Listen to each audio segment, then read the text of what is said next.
Pues bueno, yo soy Paco, soy seminarista de la diócesis de Tarrasa, tengo 23 años y ahora estoy en la parroquia de Sant Cebrià. ¿Cómo me encontré con el Señor? Yo no diría que haya sido solo un encuentro puntual, un momento. Ha habido varios encuentros con el Señor, varios momentos en los que realmente he podido experimentar, pues, sobre todo su misericordia, ¿no?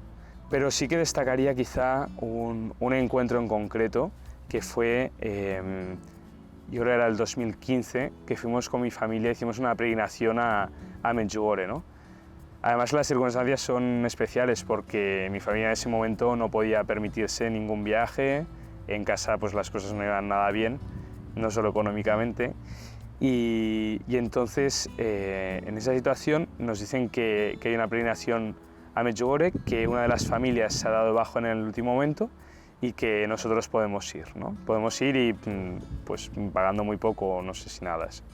Pero la cuestión es que durante esos días, que fueron además muy breve, fueron 5 días, para mí, pues en las adoraciones, en el ambiente, también conocí a un exfutbolista que me impresionó mucho su sonrisa, su mirada, ¿no? Durante esos 5 días tuve la certeza de que el amor de Cristo era personal por mí, era real, ¿no?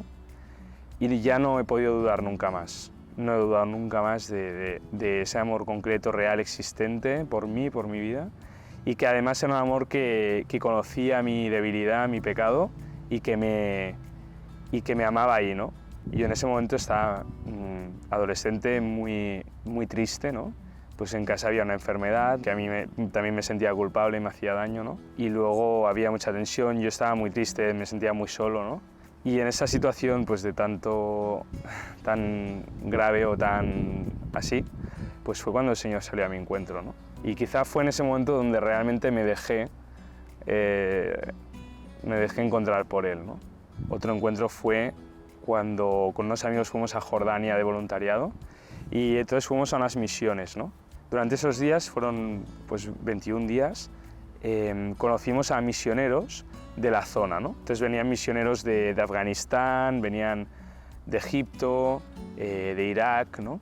Y cuando iban ahí iban como a descansar y nos contaban un poco su experiencia, ¿no? Bueno, cómo se vivía la fe ahí, qué problemas tenían, qué dificultades, ¿no? Y a mí me impactó mucho porque realmente vivían una fe, pues estaba muy probada, muy perseguida, en unas circunstancias también de mucha pobreza y de mucha incomprensión en general, en países de mayoría musulmana. Pero estas personas, bueno, pues eran muy firmes en la fe, ¿no? Y a la vez tenían un amor por el Evangelio que a mí me costaba de entender. Y ahí fue pues encontrarme con lo valuoso que es el Evangelio, el anuncio cristiano de que Cristo, que es Dios, que se ha hecho hombre, ha muerto por ti. Yo no le daba tanto valor ahí, ¿no? Pero cuando vi que esas personas habían dejado padres, hermanos, ¿no? Se habían ido a vivir ahí, estaban perseguidos, dije, joder, estos ven algo ahí que yo no veo, ¿no? Y es que habían encontrado como esa perla en medio del campo, ¿no? O sea, para mí ese evangelio era muy fuerte, ¿no? La perla era este anuncio, ¿no? Y ahí pues me encontré con el Señor ya que me estaba llamando, ¿no? Que me estaba llamando a dejarlo todo, a ponerme en seguimiento y a dedicar mi vida al evangelio, ¿no? Sí, no me atrevo a dar ningún consejo, ¿no? Pero alguien que se está planteando la vocación, ¿no? Yo le podría explicar cómo yo lo he vivido, ¿no? Para mí una cosa muy importante y determinante, primero ha sido encontrarme con el Señor, con el amor de Cristo, que dice que, ¿no? Dice San Pablo, está por encima de todo conocimiento, ¿no? Luego también ha sido muy importante darme cuenta que Dios se toma más en serio nuestra felicidad que nosotros mismos, ¿no? Que Dios tiene unos proyectos para nuestra vida, que los ha pensado desde la eternidad, ¿no? Y qué pena si no los descubrimos, si no los seguimos, ¿no? Y luego también mirar en uno mismo, yo creo pues también el Señor nos ha hecho bien, nuestro corazón está bien hecho y también nuestro corazón pues nos sirve para ver a lo que nos está llamando el Señor, ¿no? Por ejemplo, yo recuerdo pues en Jordania, ¿no? Con el sacerdocio, mi corazón saltaba con esa vida, o sea, decía, joder, me entusiasmaba esa vida, me gustaba, ¿no? Y ahí yo creo que el Señor está hablando, cuando te da un corazón, pues en este caso sacerdotal, ¿no? Pues es normal que ante una vida sacerdotal llena, plena, pues salte tu corazón, ¿no? O pues para una persona consagrada, ¿no? O en el matrimonio también. Y luego también yo le pedía mucho, ¿no? Durante un tiempo mi oración al Señor fue que yo quiera lo que tú me pides, ¿no? Que yo lo quiera, que yo lo ame. Y muéstramelo, dame luz para ver qué es lo que quieres, ¿no? Entonces también en esa oración, ¿no? En ese diálogo con el Señor que se va entretejiendo día a día, también uno es más capaz de escuchar la voz de Dios, ¿no? Para mí el sacerdote está muy unido a la Eucaristía.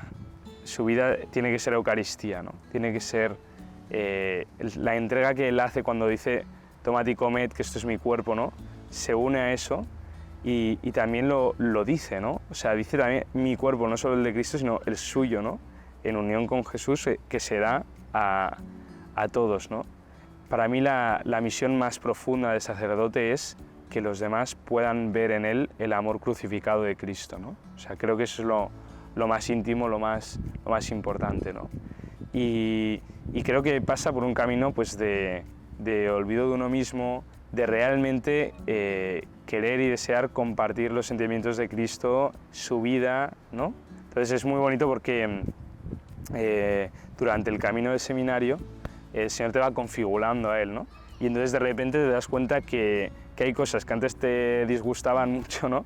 Y de repente te gustan, ¿no? Por ejemplo, yo me costaba muchísimo estar con ancianos y ahora en cambio es al revés, ¿no? O sea, el Señor me toma el corazón y me lleva a amarlos como Él los ama, ¿no? Y me encuentro de repente que estoy en una residencia no sé qué, súper feliz, ¿no? Y con los ancianos y queriéndolos, ¿no? Y con la ternura de Dios. Yo diría fundamentalmente que ser sacerdote es eso, ser otro Cristo, sobre todo en esta dimensión de Cristo crucificado, ¿no? Que se entrega totalmente.